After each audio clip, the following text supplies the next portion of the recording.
kebajikan. Ketiga, pergaulannya orang yang soleh-soleh belaka.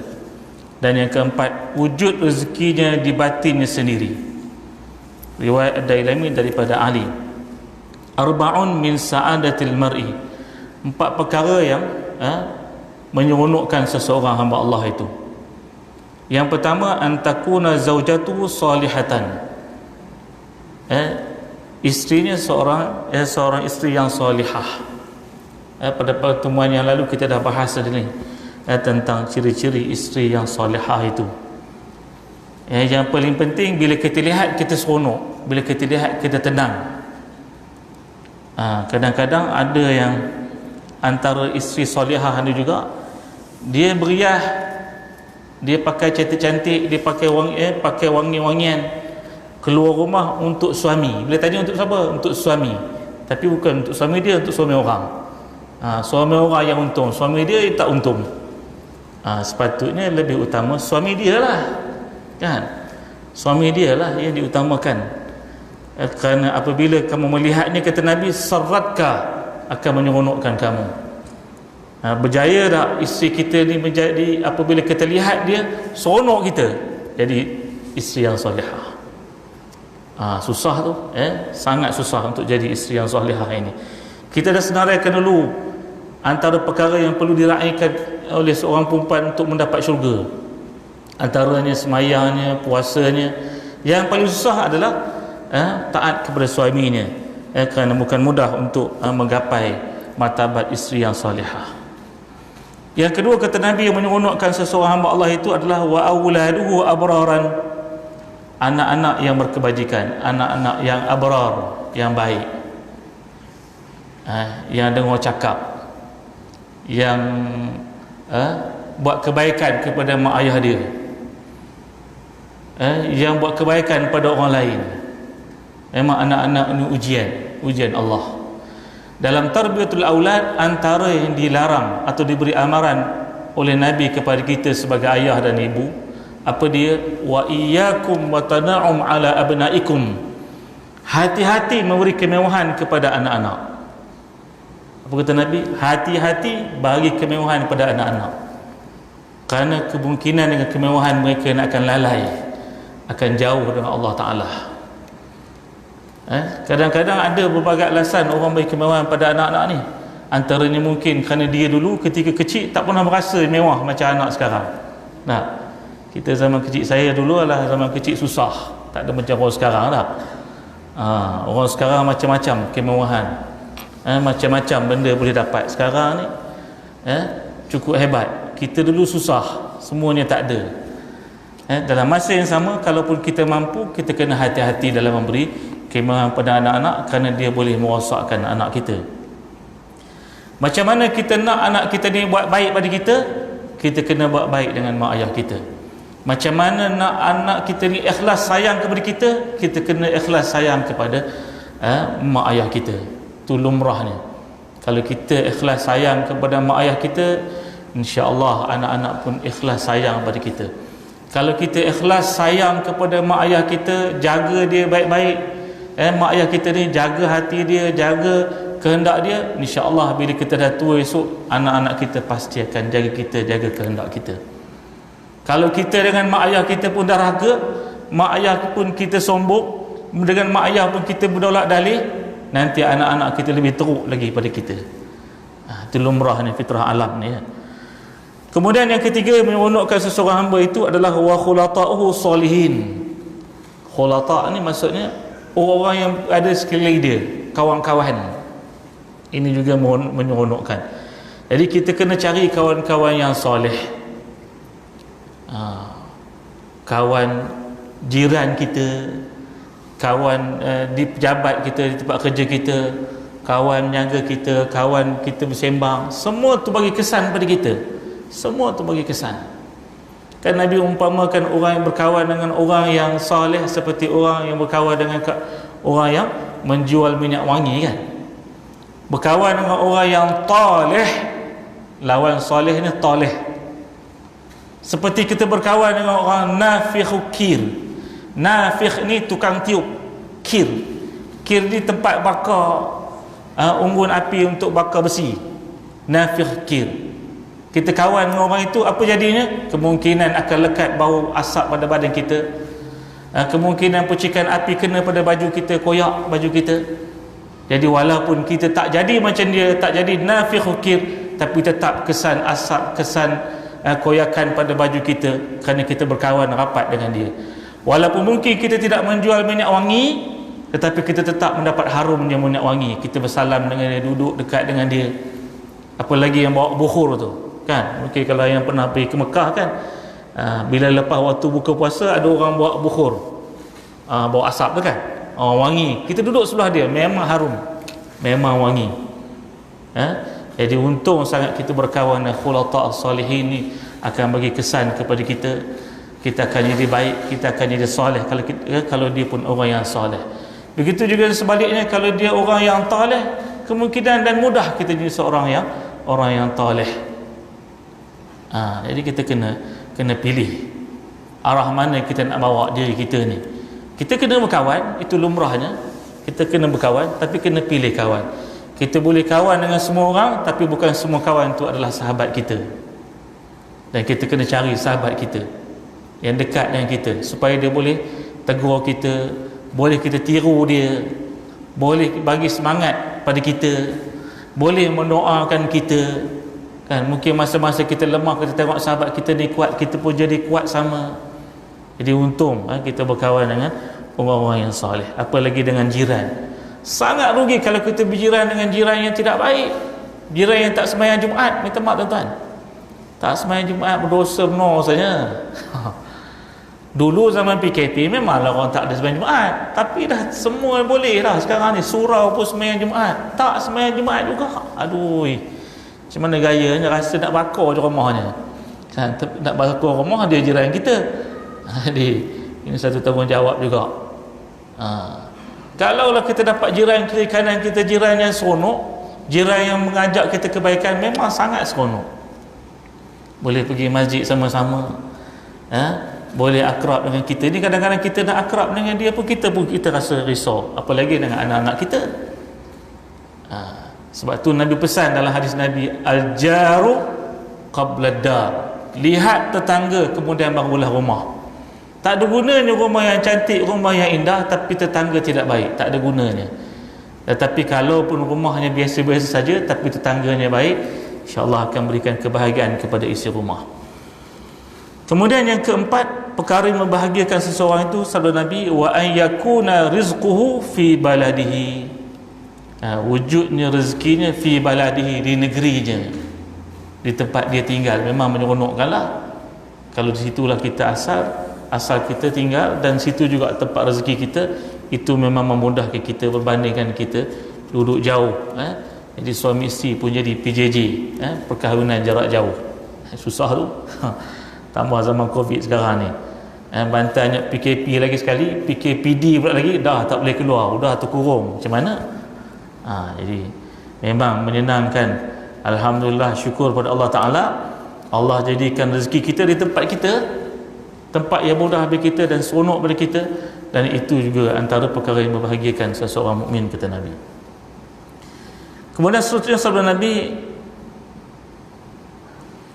arba'atun tajri alaihim ujuruhum ba'dal maut, man mata murabitan fi sabilillah, wa man 'allama 'ilman ujriya lahu 'amaluhu ma 'umila bih, wa man tasaddaqa bi sadaqatin fa ajruha yajri lahu ma wujidat, wa rajulun taraka waladan salihan fa huwa yad'u lahu, rawahu Tabrani an Abi Amr. Empat orang ini masih berlaku pahala mereka itu kemudian daripada mati mereka. Mereka yang mati dalam perang fi sabilillah, mereka yang mengajar ilmu yang manfaat, selagi dia amal dengan ilmu yang diajarnya itu, pahala masih berlaku baginya. Ketiga, mereka bersedekah jariah, berwakaf, selagi ada wakafnya itu, pahala masih berlaku baginya. Keempat, mereka yang meninggal anak yang soleh buat mendoakan baginya. Dalam hadis lain disebut salah satu, tiga, kan, tiga perkara. Idza mata ibnu adam inqata amaluhu illa min salas. Mati jasad anak-anak Adam tu, terputuslah segala amalannya melainkan tiga perkara. Tapi dalam hadis ini dia versi lain sedikit, ada tambah satu lagi. iaitu arba'atun alaihim ujuruhum ba'dal maut. 4 perkara yang mengalir ke atas mereka itu ujuruhum, pahala mereka ba'dal maut, setelah mati. Bila kita mati, tuan-tuan perempuan, 4 perkara ni pahala ni berjalan. Jadi bila kita mati, kita jadi bangkai, istilah kasarnya bangkai lah, macam bangkai ikan, bangkai ayam. Tapi sebabkan kita ni manusia terhormat, dipanggil mayat atau jenazah. Kenapa? Wujudihi ka'adamihi, adanya macam tak ada manfaat. Kita tampar 100 kali pun tak ngoit dia, diam dia, sebab kita bangkai. Jadi segala apa perbuatan kita dah terhenti setakat itu bila mati. Malaikat 4 perkara ni berjalan. Jadi kita kena pastikan tak mampu ke 4-4 ni, ada satu pun jadilah, supaya tak ada rugi kita hidup di dunia ni panjang. Panjang umur Allah bagikan. Yang pertama kata Nabi, man mata murabitan fi sabilillah, sesiapa yang mati dalam perangan, di dalam murabitan fi sabilillah, terikat dirinya jalan Allah. Murabit ni orang murabitun, orang yang istiqamah, yang terikat dirinya dengan jalan Allah, bukan hanya perang saja, apa saja dalam medan fi sabilillah ini dia murabit, dia istiqamah, dia mati dalam jalan itu, maka pahalanya ataupun ganjaran pahala tidak putus walaupun dia telah meninggal dunia. Yang kedua, wa man 'allama 'ilman, siapa yang mengajar satu ilmu, 'allama 'ilman, 'ilman satu ilmu, ya, ujriya lahu 'amaluhu ma umila bihi, akan mengalir, ujriya lahu 'amaluhu, ilmu yang bermanfaat selagi ia diamal dengan ilmu yang diajarnya, pahala masih berlaku baginya. Selagi mana ilmu yang diajar itu diamalkan oleh orang yang diajar, maka pahalanya mengalir, tak henti-henti. Jadi kita kena ajarlah benda yang baik pada orang, benda perkara yang orang boleh amal selama-lamanya. Apa perkara yang boleh bila kita ajar dia manfaatnya selama-lamanya? Pada saya, orang yang paling banyak pahala dalam bab ilmu ni adalah orang yang mengajar kunci ilmu. Apa kunci ilmu? Dalam ilmu agama, kunci ilmu orang yang mengajar alif batak lah. Tak? Zaman kecil-kecil dulu kita belajar muqaddam, alif datar a, alif bawah i, alif depan u, a, i, u. Orang ini pahala ni tip top, banyak pahala, confirm, sebab dia ajar kunci. Bila dapat anak kunci ni, baru dapat kunci-kunci yang lain. Tak? Bukan pensyarah universiti itu, bukan. Dia sikit dia pahala ni, orang yang ajar anak kunci ni banyak pahala, walaupun duduk di kampungnya dia, walaupun dia ngajar tak ada apa imbalannya, tak dapat apa pun, tapi pahalanya cukup banyak di sisi Allah Ta'ala, kerana dia mengajar anak kunci. Jadi kita kena fikir-fikirkan apa ilmu yang kita boleh kongsikan pada orang lain, orang tu boleh amalkan. Bila dia amal, kita dapat pahala. Bila dia amal, dapat pahala. Ngaji lah anak kita, cucu kita, kita ajar ngaji. Ini yang akan berpanjangan pahala sampai mati. Bila kita dah mati esok, pahala itu tetap berjalan. Ajar anak kita semayang, jadi bila dia semayang, kita dapat pahala. Bila semayang, dapat pahala. Banyaknya pahala. Yang penting dia amalkan apa ilmu yang kita ajar padanya. Kemudian yang ketiga, wa man tasaddaqa bi sadaqatin fa ajruha yajri lahu ma wujidat. Man tasaddaqa, siapa yang bersedekah, bi sadaqatin, dengan satu sedekah, fa ajruha yajri, dan pahalanya yajri itu berlari atau mengalir macam air sungai lah. Yajri ini an-nahru jari, ini sungai yang mengalir, tak ada henti-henti sungai ni. Pahalanya mengalir, yajri lahu, mengalir kepadanya, untuknya, ma wujidat, selagi mana benda atau sedekahnya itu wujud, ada. Macam dulu-dulu orang wakafkan masjid, bina masjid, bina surau, selagi mana masjid ini digunakan untuk beribadat, selagi itu kita dapat pahala wakaf. Banyak sekali peluang sekarang ni untuk kita berwakaf. Tak tunggu duit banyak, sikit pun boleh, yang penting kita dapat pahala yang sifatnya wakaf. Wakaf ni maksudnya apa? Terhenti, dia tak berkurang. Itu wakaf. Kalau kita bagi benda tu berkurang atau hilang atau habis, bukan namanya wakaf. Awak bagi nasi lemak ni wakaf untuk orang-orang yang datang sembahyang Isyak katanya, itu bukan wakaf, itu sedekah atau hadiah. Wakaf ni bagi dimanfaatkan. Contoh orang yang wakaf kereta istimah tu, wakaf tu, selagi mana kereta tu dimanfaatkan untuk aktiviti masjid, selagi itu dapat pahala. Orang yang wakafkan contohnya jam, selagi mana jam yang dimanfaatkan di masjid dia, selagi itu dia dapat pahala. Berapa tahun? 10 tahun, 10 tahun lah pahala dia mengalir. Yajri lahu katanya, mengalir untuk dia, bukan untuk orang lain. Takkan silap. Kita kena carilah peluang ni tuan-tuan. Tang mana kita boleh.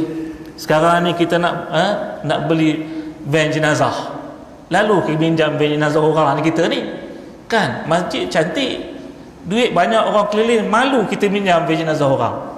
Bila lagi kita nak wujudkan van jenazah? Ada kelebihan rezeki, ada peluang kita nak wakaf, kita wakaf.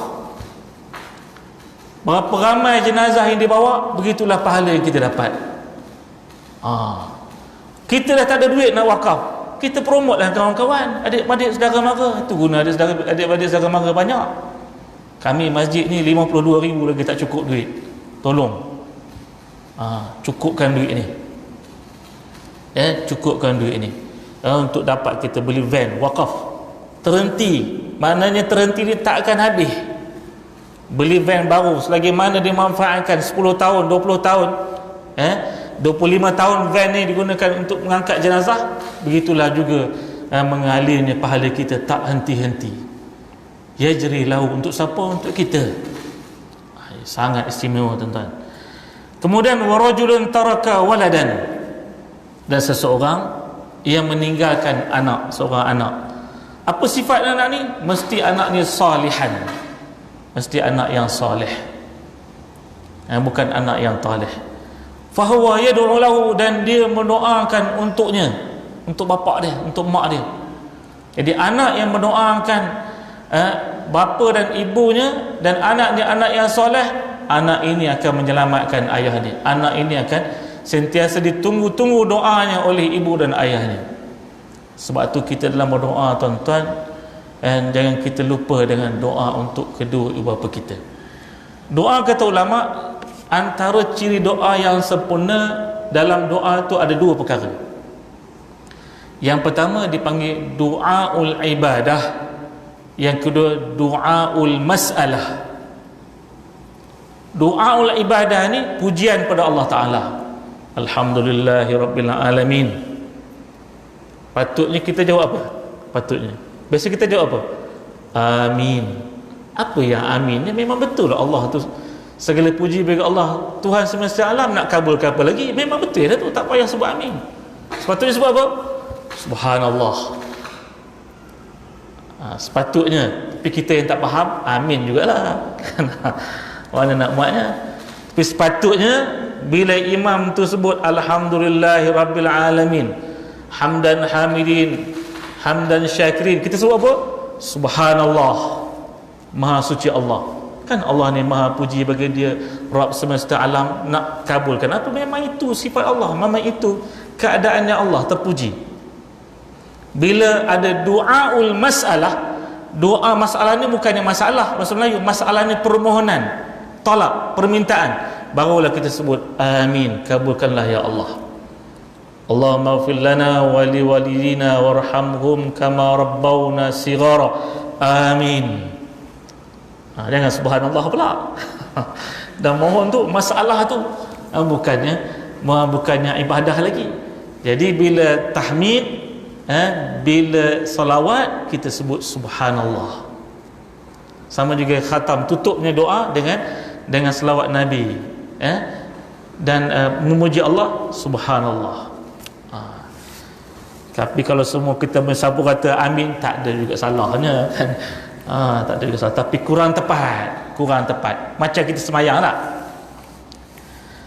Semayang berimam, kita makmum, imam sebut sami Allahu liman hamidah, kita makmum sebut apa? Rabbana lakal hamd. Boleh tak kita ulang balik sami Allahu liman hamidah? Boleh ulang pun tak apa, tapi sebenarnya ceritanya terus rabbana lakal hamd dah, tak payah ulang apa sebut imam. Apa maksud sami Allahu liman hamidah? Allah sangat mendengar sesiapa yang memujinya. Jadi kita yang makmum menyebut rabbana lakal hamdu, lakal hamd, wahai Tuhan kami, bagimu segala puji-pujian. Bagus sambung, sambung ceritanya. Jadi apapun keadaan, kita kena pastikan paling kurang satu daripada 4 perkara ini kita dapat. Perkara yang keempat tadi, rajulun taraka waladan, seseorang yang meninggalkan anaknya yang salih, fahuwa yad'u lahu, maka dia mendoakan untuknya. Jadi kalau kita nak anak-anak kita selalu berdoa untuk kita, kita juga kena selalu berdoa untuk ibu dan ayah kita. Doa mereka ni sentiasa menunggu-nunggu doa kita. Siapa lagi nak berdoa untuk mereka ni kalau tak kita? Kita lah doakan untuk mereka ni. Ya. Baik. Seterusnya sabda Nabi sallallahu alaihi wasallam,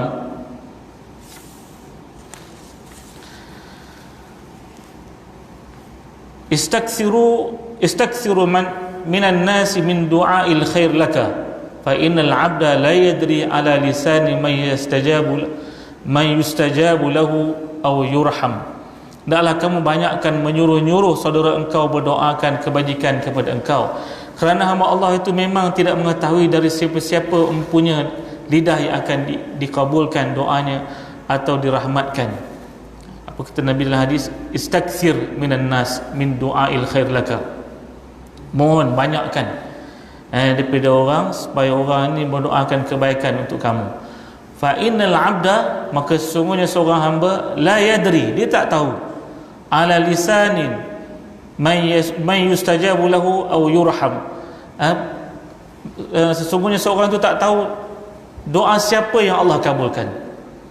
Jadi dibolehkan kita untuk minta kawan-kawan kita, sahabat-sahabat kita, adik-beradik kita mendoakan untuk kita, doakan kita. Apalagi dia berada dalam keadaan-keadaan yang Allah kabulkan doa. Antaranya orang yang berpuasa lah. Orang yang puasa ni makbul doa. As-saim hatta yuftir, orang yang berpuasa sehingga dia berbuka puasa. Orang yang bermusafir juga makbul doa. Siapa lagi orang yang makbul doa? Orang yang berada di padang Arafah ketika haji lah. Orang yang berada di padang Arafah makbul doa dia. Jadi kita minta doakan untuk kita. Boleh je, tak ada salah kita minta orang lain doakan untuk kita. Baik. Asri'u bil janazati, masih lagi huruf alif ya. Asri'u bil janazati fa in taku salihatan fa khairun tuqaddimunaha ilaihi wa in taku siwa dhalika fa syarrun tada'unahu an riqabikum. Rawahu Syaikhan an Abi Hurairah. Hendaklah bersegera kamu akan perjalanan di waktu membawa jenazah ke kubur. Maka jika adalah mayat di bawah itu mempunyai amal yang salih, maka itulah kebajikan yang kamu datangkan. Dan jika adalah mayat itu bukan ahli kebajikan, maka itulah kejahatan yang kamu sekalian buang akan dia. Apa sabda Nabi? Asri'u bil janazah, segerakan urus jenazah, jangan ditangguh-tangguh jenazah ni. Fa in taku salihatan fa khairun tuqaddimunaha ilaih. Kalau seandainya jenazahnya seorang yang baik, sesungguhnya kebaikan yang kamu segerakan, kerana dia tak sabar-sabar menikmati kebaikan nikmat yang Allah sediakan baginya di alam barzakh. Wa in taku siwa dhalik, jika adalah mayat itu bukan ahli kebajikan, maka itulah kejahatan yang kamu sekalian buang akan dia. Tentu dia akan merasakan satu penghinaan atau satu azab yang menimpa dia apabila dia bukan mayat yang salih. Jadi kita mohon pada Allah Ta'ala agar Allah jadikan kita atau matikan kita dalam keadaan yang salih. Kita bimbang sangat tuan-tuan, masalahnya mati ni kita tak tahu bila, dan yang dihitung atau dikira adalah di ujung kita kan. Hari ni di viral seorang yang meninggal sedang azan subhanallah tu, dalam tempat ibadat buat perkara yang mulia, azan. Ada orang mati dalam buat keburukan, mati di disko, mati di meja judi, mati dalam kedai nombor ekor. Beli nombor ekor, kedai nombor ekor pusing tuan-tuan, mati situ. Baik buruk dengan orang. Mana matinya? Kedai nombor ekor pusing sebelah public bank tu. Ya Rabbi, buruknya, wa a'udzubillah min zalik. Alangkah indahnya orang cerita kita di mana matinya, bagaimana matinya? Mati dalam masjid, mati sedang solat, mati sedang azan. Subhanallah, bila azan itu tentu kemungkinan besar dia berwuduk. Dan setelah menyebut kalimah syahadah lagi, subhanallah, sangat mulia dan sangat bagus. Sebab tu kita digalakkan untuk selalu mohon pada Allah Ta'ala, Allahumma khtim lana bi husnil khatimah. Dan kita kena biasakan diri kita dengan benda-benda kebaikan. Apalagi kita dah di ujung-ujung ni, dah di usia senja semuanya ni. Termasuklah saya usia dah senja dah saya. Kena usia senja ni kena buat benda yang baik. 40 ke atas mesti ubah. 40 tak berubah, masalah. 40 tak kenal masjid lagi, sangat masalah. 40 tak pegang Al-Quran lagi, sangat masalah. Sangat masalah. 40 pun sibuk dengan hal dunia lagi, hal akhirat langsung tak dibuat, memang sangat bermasalah. Jadi kena buat perubahan dan terus lakukan perubahan, dan kena istiqamah dalam keadaan berubah supaya kita mati dalam keadaan husnul khatimah. Seterusnya sabda Nabi SAW,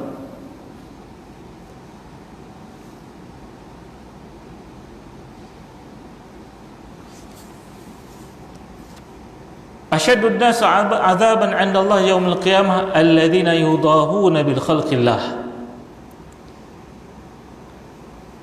Sabda Nabi SAW, tingkat-tingkat kesesaan manusia di hari kiamat amat banyak, tetapi yang bersangatannya ialah kesesaannya mereka yang menyerupaikan perbuatan mereka sebagai perbuatan Allah Ta'ala, seperti rupa-rupa gambar-gambar sebarang yang menyawa. Aslihu dunyakum wa'alamu la akhiratikum ka'annakum tamutu ghada. Dahlah kamu elokkan perkara kehidupan kamu di dunia ini, dan beramallah kamu bagi akhirat seolah-olah kamu akan mati esok hari. Aslihu dunyakum, perelokkan dunia kamu. Wa'lamu li akhiratikum, dan beramallah. Wa'lamu, wa'malu, ini bukan wa'lamu ya. Wa'malu li akhiratikum, dan beramallah kamu untuk akhirat. Ka'annakum tamutu ghada.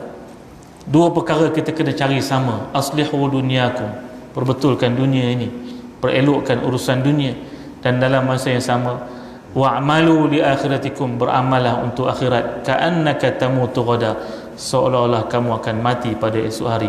Jadi dua-dua kena sungguh. Apa kata Abu Darda? I'mal di dunya ka'annaka ta'ishu abada, wa'mal lil akhirah ka'annaka tamutu ghada. Beramallah, cari dunia ni seolah-olah kamu akan hidup selama-lamanya. Jadi Islam tidak menghalang kita menjadi orang kaya. Islam tidak menghalang kita jadi orang yang banyak harta. Dia tak halang kita. Malah lebih baik. Bila kita banyak harta, kita boleh bagi bantuan banyak pada orang. Boleh bagi banyak zakat sebab kita banyak harta. Wa'mal lil akhirah ka'annaka tamutu ghada. Beramallah untuk akhirat seolah-olah kita akan mati pada esok hari.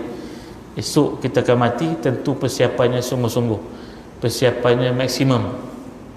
Jadi jangan tangguh-tangguh dalam buat kebajikan, sebab kita tak tahu, mungkin besok tak sempat lagi dah kita. Ada kesempatan, ada peluang, terus kita sambung. Jangan kita tangguh. Allah dah bangunkan kita awal di pagi hari, terus kita tahajud. Jangan kita tangguh. Awak muda lagi, baru 35, umur 55 esok barulah mula tahajud, tak mahunya. Allah dah bagi peluang pada kita, kita sambung, kita manfaatkan. Jangan kita tangguh. Jangan sempat syaitan pintas kita sehingga kita tangguh sampai ke sudah kita langsung tak buat. Apa saja ibadat, bila ada kesempatan, ada peluang, kita kena buat.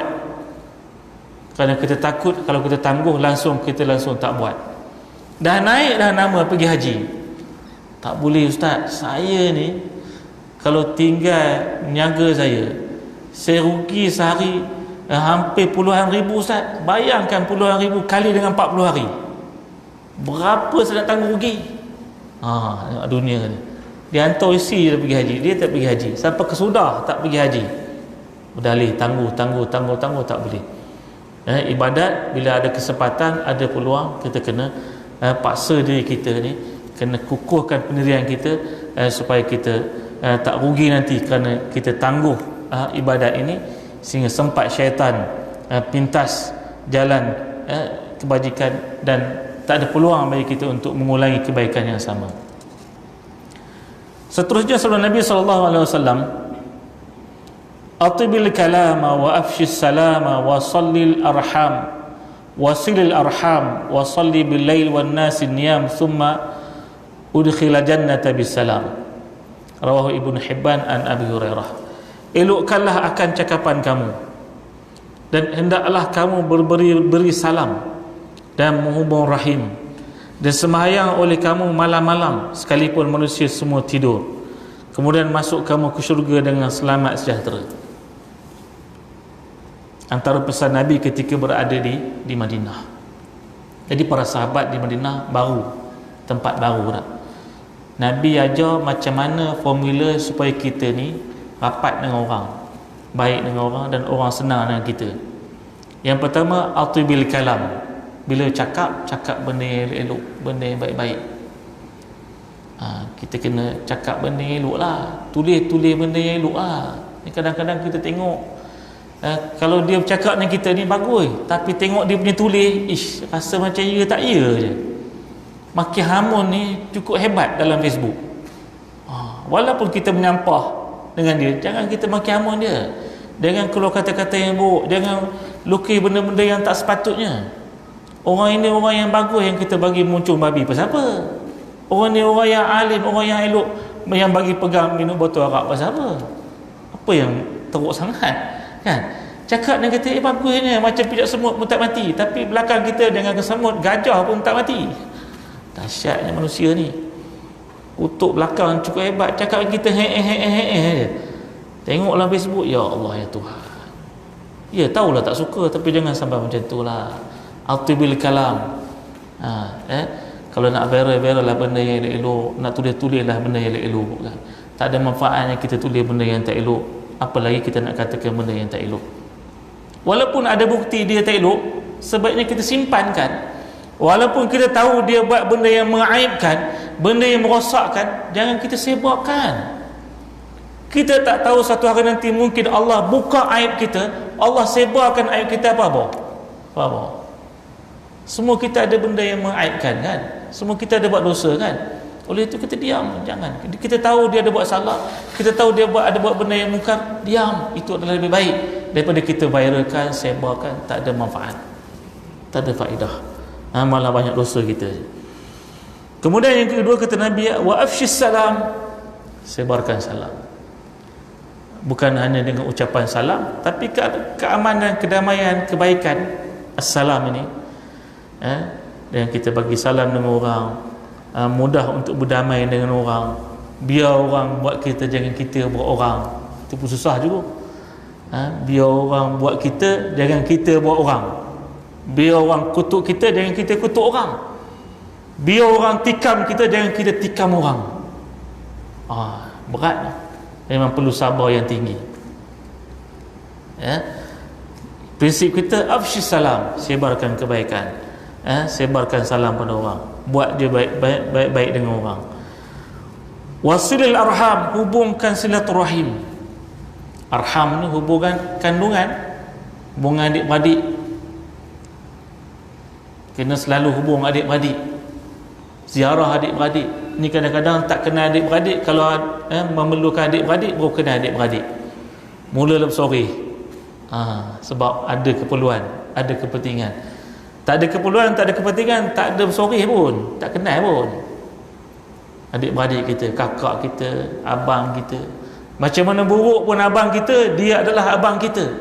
Bagaimana miskin pun kakak kita, dia adalah kakak kita. Bagaimana jahat pun mungkin adik kita, dia tetap adik kita, lahir daripada rahim yang sama. Jadi sil arham, hubungkan silaturahim. buat baik dengan dia, sayangi dia, tolong dia, bantu dia, nasihat dia, kerana dia lahir daripada rahim yang sama. Kemudian yang ketiga kata Nabi, yang keempat, wasalli bil lail wan nas niyam, solat malam lah, kerana solat malam ni beri kekuatan. Qiyamul lail ni beri kekuatan tuan-tuan. Kalau kita diuji dengan berbagai-bagai ujian dunia, perkara utama dan pertama kita rujuk dengan Allah Ta'ala adalah salatul lail, solat malam, solat tahajud, mengadu dengan Allah Ta'ala. Siapa pun tak boleh bantu melainkan Allah Ta'ala yang bantu kita. Mohon petunjuk dengan Allah Ta'ala. Salli bil lail wan nasu niyam, solat malam dalam keadaan orang tidur, solat taubat, solat tahajud, solat hajat, solat witir. Mohon taubat dengan Allah Ta'ala, mohon rahmat daripada Allah Ta'ala, mohon petunjuk dari Allah Ta'ala, kerana Allah yang maha tahu segala-galanya. Kita tutup dengan zikir sebelum subuh, dengan zikir astaghfirullahalazim wa atubu ilaih, astaghfirullahalazim wa atubu ilaih, wa bil ashari wa hum yastaghfirun, dan pada waktu sahur mereka beristighfar. InsyaAllah Allah akan bagi petunjuk pada kita, bagi jalan pada kita penyelesaian dalam masalah dunia ini. Kemudian sebelum Nabi akhirnya, summa udkhulil jannata bisalam, kemudian kamu akan masuk syurga dalam keadaan selamat sejahtera. Muslimin muslimat rahimakumullah, semoga sedikit yang saya sampaikan pada malam ini sikit sebanyak mendapat berikan pengajaran dan kebaikan, juga suntikan semangat pada diri saya dan kepada yang hadir. Aqul qouli hadza wa astaghfirullah li wa lakum. Assalamualaikum warahmatullahi wabarakatuh. A'udzubillahi minasyaitonir rajim. Bismillahirrahmanirrahim. Alhamdulillahirabbil alamin, wassalatu wassalamu ala asyrafil anbiya wal mursalin wa ala alihi wa sahbihi ajmain. Allahumma salli salata jalalin wa sallim salama jamalin ala hadrati habibika sayyidina Muhammad wa ghashahu Allahumma binurika kama ghashatu sahabati tajalliyat wa nadhara ila wajhika al-karim wa bihaqiqatil haqa'iq kallama maulahu al-azim alladhi a'adahu min kulli su'. Allahumma farrij karbana, Allahumma farrij karbana, Allahumma farrij karbana kama wa'adta amma yujibul mutarra idza da'ahu wa yakshifu su'a wa ala alihi wa sahbihi ajmain. Allahumma alimna bima yanfa'una wa anfa'na bima 'allamtana wa zidna ilma.